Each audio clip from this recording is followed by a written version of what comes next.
afternoon, everybody. This is Office Hours with Inspired Classroom. I'm Kathleen Dent, the co-owner and CEO of Inspired Classroom, along with my co-founder, Allie. Allie? Hey everybody, it's Allie Depew, CIO of Inspired Classroom, and we've got an awesome special guest. Kathleen, you want to introduce our amazing special guest today? I would love to. This woman is somebody that we absolutely love working with and have worked with for a few years. Heard her present at conferences. Her name is Deanna Horsens, and she is an amazing teacher, super teacher, and also tech guru. And I'll let her tell you a little bit about her credentials and so forth. But one of the things that we enjoyed about Deanna is we were at a workshop this summer at MPG Ranch, which is where a lot of our content and challenges come from.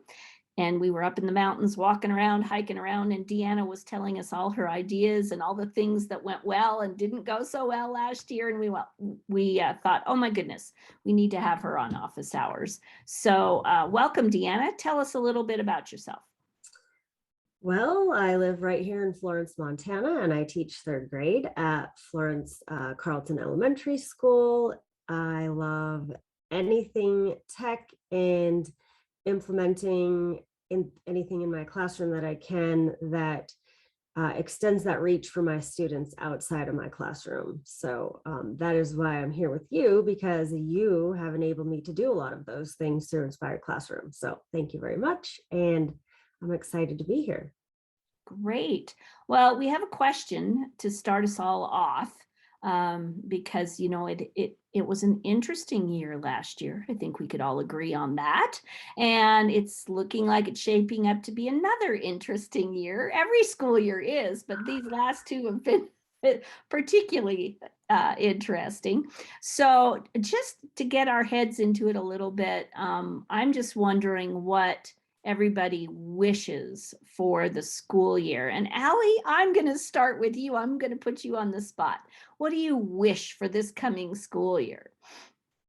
Oh, well, there's so many things that I wish for the coming school year, but if I had to choose one wish for the coming school year, I hope that we can take some of the really good and wonderful things that came out of last year and push them forward into this year. And so that we know that it was hard. We know we learned a ton, but I wish that we can take the good with us. I know a lot of people are a lot more comfortable using technology after last year. And how can we really explore technology as a tool to enhance the classroom in this coming year? So that's my wish. How about you, Deanna? It's perfect. Wow, I think that's an awesome wish. Mine's very similar to yours because last year I taught online for the whole year, and I've also been in the classroom, and now being on both sides of it, I'm really excited to get back in the classroom. And I learned that I could not have any fluff last year in my online classroom. So I do not want any fluff in my classroom this year. I want to make it as meaningful as possible and get those kids, you know, doing the most important things for their skills. And we do get caught up in that fluff. And so that's my wish, is that I can give my students meaningful experiences minus the fluff. I think that's amazing. I think we're going to come up with a graphic, Allie, that says no fluff. Echo Allison is on. She's the gifted coordinator in Hamilton, and I'm just going to poke her a little bit and see what her wish for the year is. My obvious wish is to go ahead and stay live this year, because none of us want to go virtual if we are really enjoying our job. And the other part of it is, as Deanna said, it's interesting to see when you have to rearrange and really focus on what's important in your content and curriculum. Go ahead and prioritize those things, and then making sure you can deliver it in the best way possible under the whatever circumstances you have, masks, no masks, etc. So I'm really looking forward to revamping, because we're also having to change our scheduling based on COVID regulations and things. So it really does make you reconsider how you do and what you do. Thanks, Echo. Appreciate that. Well, I think my wish is I watched a lot of my colleagues, and Allie and I are not in the classroom every single day anymore, but we have been for our careers. And last year we watched a lot of our colleagues and the champions that they were, and but under very difficult circumstances. So my wish is to continue to build an educator community so that we can support you and support each other, because the job's hard enough on a regular day. And then with these extra external pressures, I really feel like we need to lean on each other and learn from each other. So my wish would be to build up that educator community.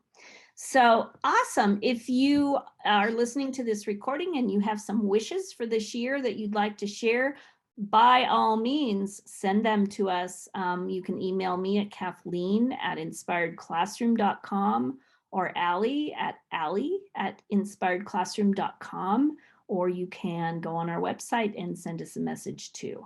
So let's go ahead and get started with Deanna. I know we asked her some questions to kind of think about and be prepared for. And Echo, if you want to jump in on at any point and respond to, feel free. So Deanna, let's start with, what are your favorite tech tips? Like, is this the tech tool and the app?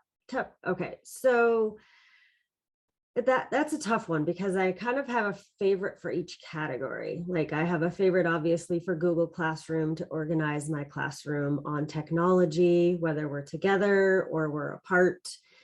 So I like that platform to hold everything together for my students. For student responses and maybe screencasting, my favorite tool is Flipgrid, because it's so easy and so inclusive. Even kindergartners can do it. You can do almost anything with Flipgrid, and it's a great way for the students to respond to you, whether it's academic or emotional or whatever your purpose is. It's super engaging too. Deanna, do you use Flipgrid even when you're face-to-face in person?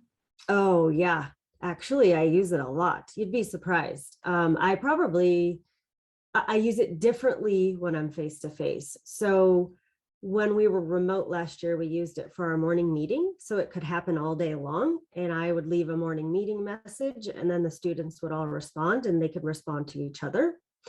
But in the classroom, I use it more for response in terms of getting feedback from them, understanding, or maybe like book talks or things like that. So it looked a little different when I used it online, because I used it more social emotional than academic, but I definitely use it when we're in session in the classroom for sure. And then the other two would be quiz games. Those are one of my students' favorites to keep them engaged, for either like checking to see where they're at, or maybe quizzing them for their final information that they've, kept for the whole time. And then the last one is video conferencing. Skype a Scientist, Inspired Classroom, anything that I can do to get Mystery Skype, to get my students online with other people live from other places. So that's a lot of tools. It's not just one, but it's like lots of different areas. So what I know, a lot of people have been in the past leery about technology, and it's always frustrating when you plan a lesson and use technology, and then you stand up in front of that classroom of kids and it doesn't work. And it's like, never doing this again. What is it about technology that you feel is so important in the classroom?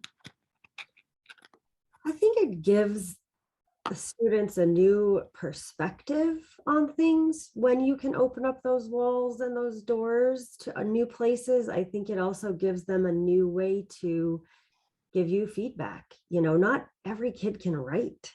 Not every kid can write very well, but they can almost all of them. The ones who don't like to be in front of the camera, obviously it's not for them with the response, but I find that most students really enjoy speaking more so than writing. And creating things that they can show you what they've learned instead of writing or drawing, or which are all cool. They're great. The kids love them. And it's a good way for, some students, but not everyone. So it's another avenue to receive information and then give responses. And I think it's really powerful because I feel like a lot of our students spend more time in front of screens and they're very comfortable in front of a screen.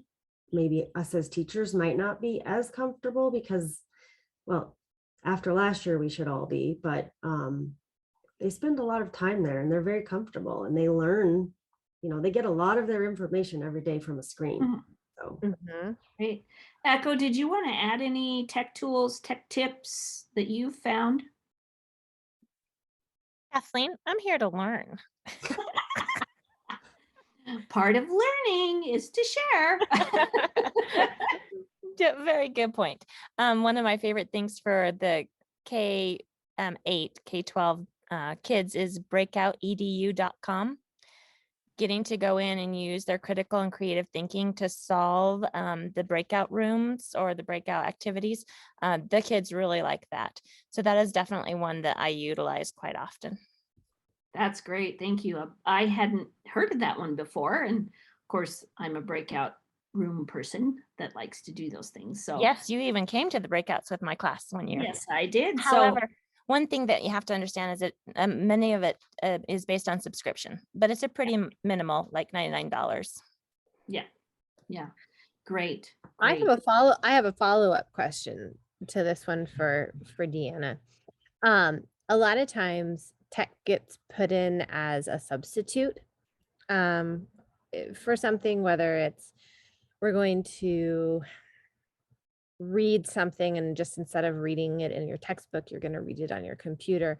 How do you move past that and make tech really a tool in your classroom that enhances learning instead of just replaces traditional skills? that's a really good question. And I think that it's okay. Like when you're first starting to use tech, we all do that. Like that was, the first step of SAMR is substitution. And so we create worksheets that are online so students can fill out worksheets online, which it serves a purpose. Like you've got to start there, I feel like, so you shouldn't feel any shame by doing things online, reading books online, doing worksheets online. But then eventually the goal is to start moving toward things that you couldn't do before. So like taking that reading that you had online and then the worksheet that you had online, but now creating something where maybe they respond to you in a video or a screencast, or maybe I know my students really like writing parodies. So they get the karaoke version of a song and they write their own words to the song about the planets or whatever you're studying. And then they can record themselves singing that information. I feel like that's the transformation part, is when we can create an experience for them that we couldn't do without the technology. And so it definitely takes time. It doesn't happen overnight. And I think that people are scared to start because it is scary to let go of some of that. And it's harder to wrap your head around assessing some of those things. And it takes time, but I feel like you should, give yourself a little grace and just try one little thing, and you might flop. I mean, I've flopped a million times. I'm not gonna lie. Oh boy. And then the other thing is, don't be scared to learn it alongside with your students. That's something that I do. I say, oh, I found this really cool app, but I don't know how to use it, but I know it could be good for our learning. Let's try it out together. And then they teach me,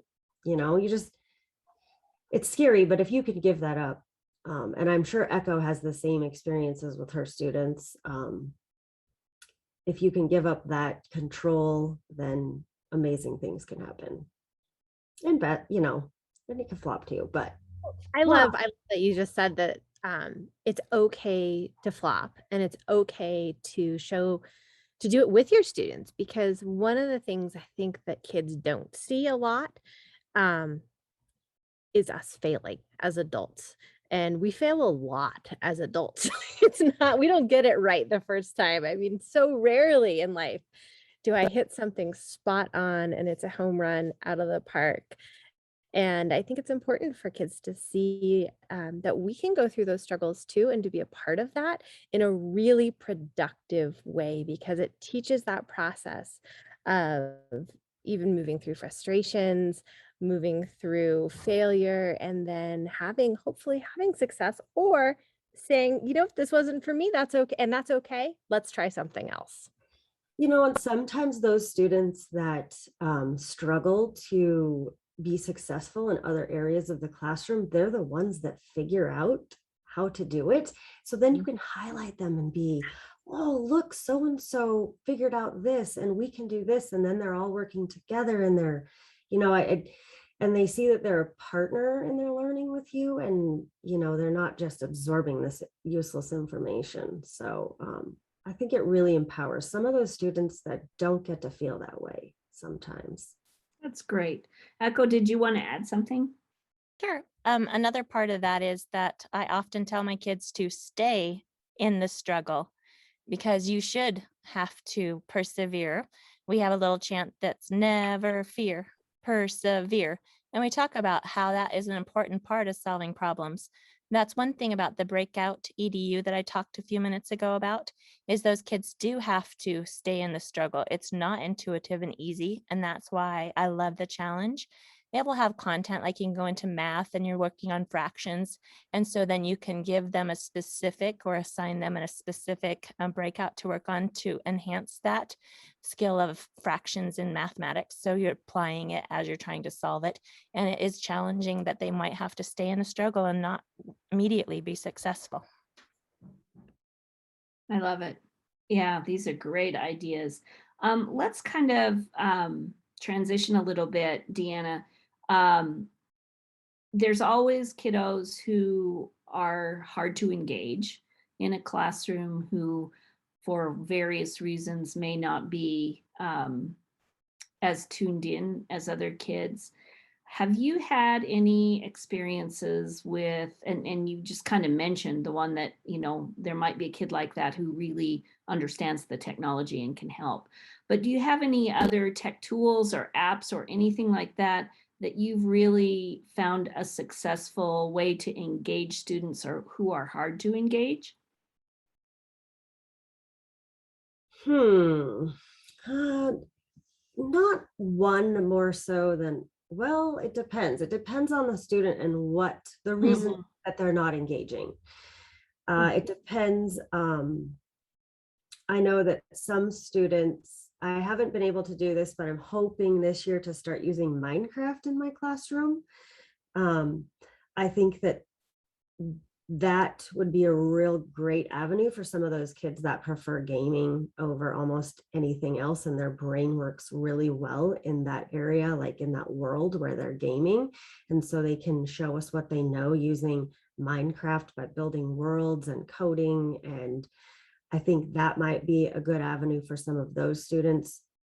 I know I have had students that really enjoy the video part of it because their personality, I mean, it's hilarious. You give a kid a Chromebook to record something and they'll be like, hey, everybody, their whole personality comes out. This is so-and-so on blah, blah, blah YouTube channel. And then at the end, like and subscribe. And like all this just comes out. And we just dive right in. It's pretty funny. I have lots of good examples of that with students.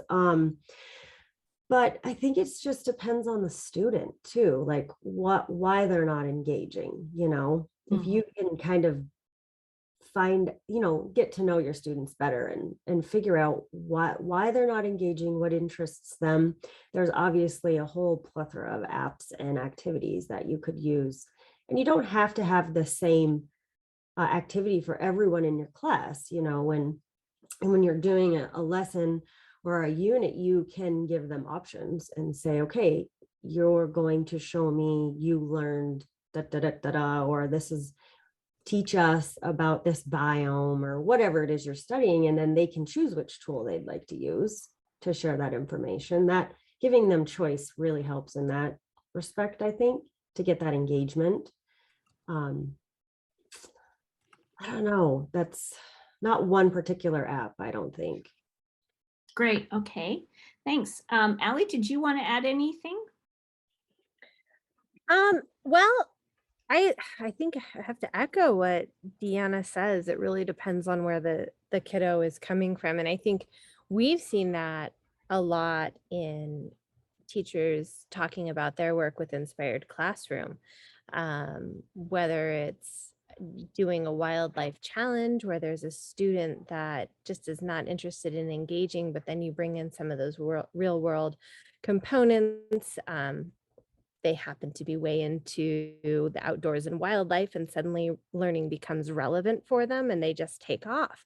And so it's important to, I think, also use different tools that allow you the flexibility in your classroom, because you don't want to have to be managing 25 different tools for 25 different students. But most really good tech tools are built in a way that they're going to hook and engage a different subset of kids each time. And so I think that's one of the things that I always look for when assessing a tech tool for the class.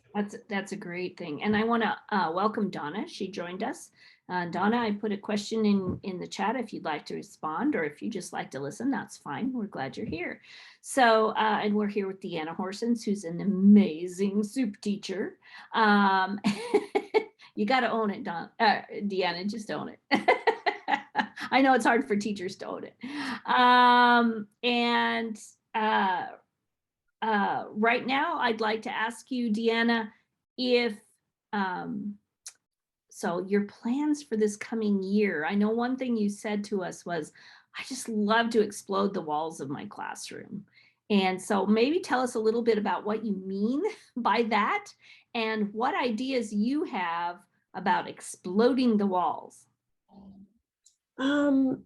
This year, what I'm going to try to do more than ever in the past is to incorporate more like video conferencing or video calls. Most of our students are very comfortable now, and they understand the wait time and they understand questions. I would say the kids coming up to me will be the same, just because we've all been through these experiences. And I would like to incorporate, obviously, all the inspired classroom activities, because my students love that, because most of them are right here in our valley. So we're lucky that they can look across the river and see the ranch. I'd like to do more mystery Skypes with as many states as possible with my students, where they have to say, the mystery Skypes are where you have a little map and everyone has a job, and one person is the speaker for the class, and they ask the yes or no question, like, are you east of the Rocky Mountains? And then the other class will answer yes or no. And then the next class will ask their question, are you north of the United States, or are you in Canada or wherever? And then the kids back and forth, that's how they also learn their geography, but they get to really connect with classes all over. There's also Skype a scientist, there's also a marine biology one, but I want to focus on getting more of those calls, like maybe even on a weekly basis, scheduling them ahead of time. So that's one of the goals I'm shooting for, to really break that down and to use Google Earth a lot more. And I had mentioned earlier when we were just visiting about using Google Earth in the classroom. So to create those tours for your students, and also have your students create those tours. I think that just really opens their mind up to the big world, So Deanna, I want to comment on that. So when you're talking about the tours, just so everybody knows, first off, there's the Google Earth Voyager, and that's one of the tools that you can use. And those are some pre-created tours that will take you all over the place. They have education ones, they have ones that are focused on science, art, history, literature, pretty much anything. But they also have a really neat tool called Content Creator that is just in that interface of Google Earth. And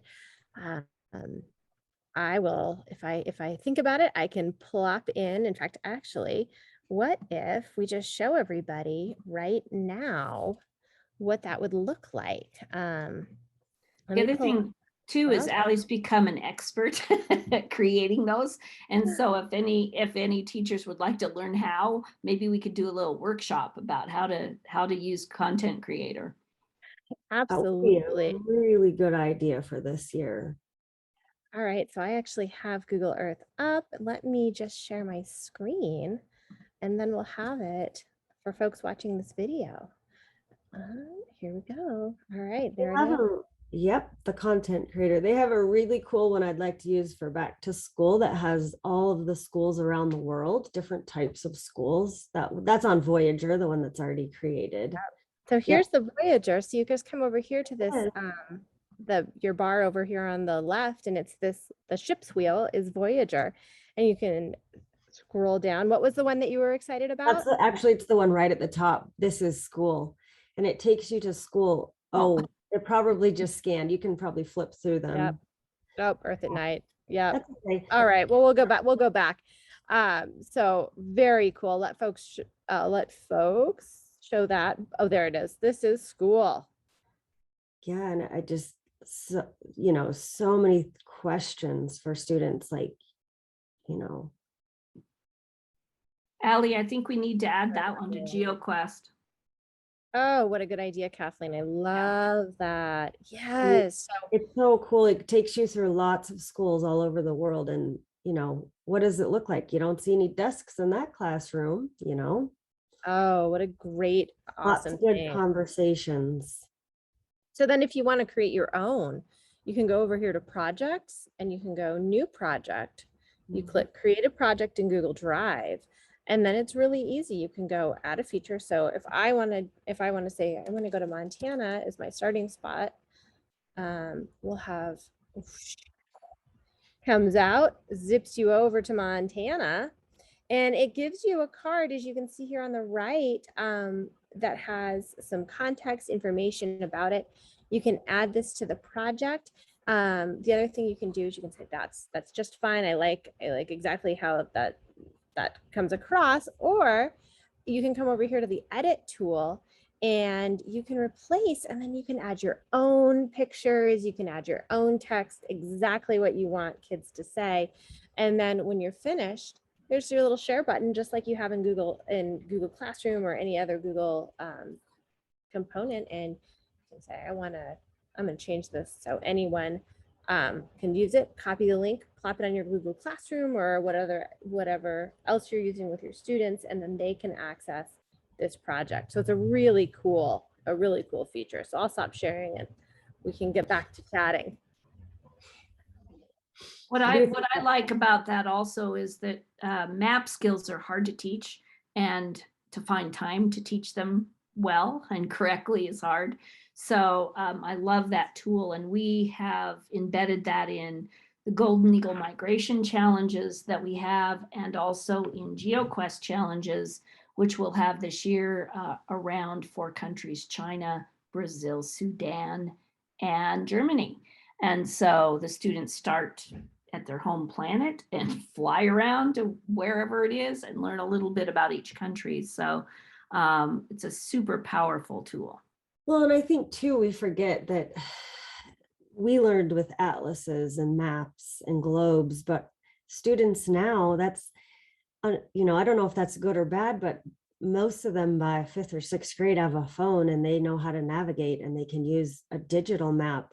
So I think it really puts it in perspective for them when we use Google Earth, because if you give them an atlas or a map, it's not even something you can get your hands on. I mean, it's rare that you can even buy them anymore. You have to look really hard, so it's a great skill. Great. Echo, did you have any ideas about exploding your walls this year? I love the ideas that I'm gaining. One thing that my 4th grade team, because I got to repurpose last year and teach 4th grade instead of gifted. But one thing that my team really enjoyed is in the writing process. The kids loved Pixton.com, Pixton.com. And you have a free version and then you can upgrade, of course, for a small fee. But it would create the we used vocabulary every week. They would create their own Pixton comics using the vocabulary words of the week. So there was a lot of creativity in the vocabulary development, and the kids really enjoyed that app, or actually online. So yeah. That's great. Anytime we can get them writing more, that's awesome. And I just want to shout out to Donna's teachers in West Central Illinois. Donna's the superintendent, and her teachers are all teaching, but she wanted to be sure that she got the recording of this for them. So hi, West Central Illinois. We're glad you are here with us. So that's awesome. Great. Well, anything else, Deanna, that you want to share at this point? I mean, my head's full of ideas for sure. But what else are you thinking about for this year, or do you wish you could do? Oh, geez, I have another really big goal. I'm scared to tell anyone because it's probably not going to happen, but I'm going to try. It's probably not going to be perfect this first year, but I would like to use technology to create portfolios for my third graders so that they can have student-led conferences, so that we can set some goals at the beginning of the year. And I've been trying to wrap my head around this. This is actually going to be my real first year in the classroom with third grade.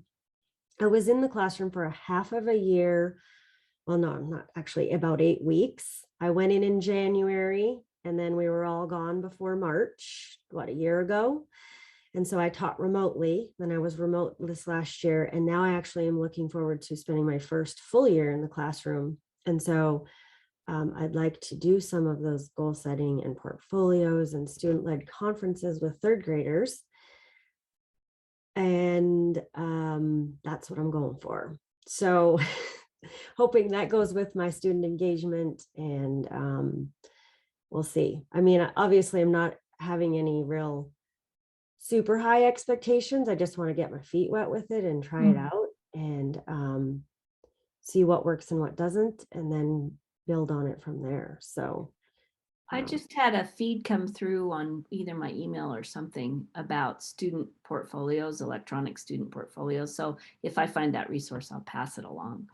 thank you. Yeah, that would be very cool.